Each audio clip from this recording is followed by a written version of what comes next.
Kalau kena saman polis ke ataupun orang kata tak apalah, bayar duit je kan.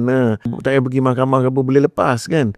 Kau tim je dengan apa tu kan, polis trafik dan sebagainya. Masyarakat kita memang dah biasa sangat dengan rasuah ni kan.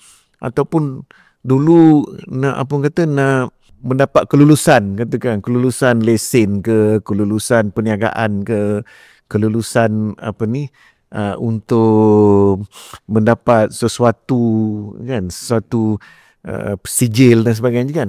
Memang biasa orang bagi supaya fail kita tu dibawa ke atas. Kalau tidak, fail kita mungkin ke bawah kan. Ini satu budaya dalam masyarakat yang dah agak lama. Ni dia tak rasa songsang dengan beri rasuah ni. Dan rasuah ni Daniel, rasuah ni bukan saja bagi duit tau. Kan, selalu orang bentuk selalu orang ingat rasuah ni contohnya kita bagi duit kan, bagi duit untuk elakkan daripada saman contohnya kan, ataupun untuk mendapat sijil kan, atau mendapat lesen, jadi kita bayar berapa ratus tu kan.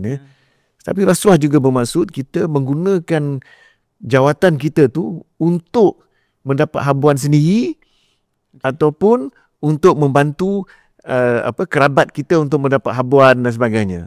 Itu pun berlaku. Walaupun dia tidak melibatkan suruhkan duit secara terus, tapi maknanya dia telah abuse of power. Dia menggunakan, salah guna kuasa dia untuk dia dapat habuan kan. Itu yang teruk lah. Yang mana habuan sendiri, sama ada dia guna proxy ke apa ke kan. Itu yang boleh mendapat habuan sampai berjuta-juta ataupun ada yang sampai berbilion ringgit dan sebagainya kan.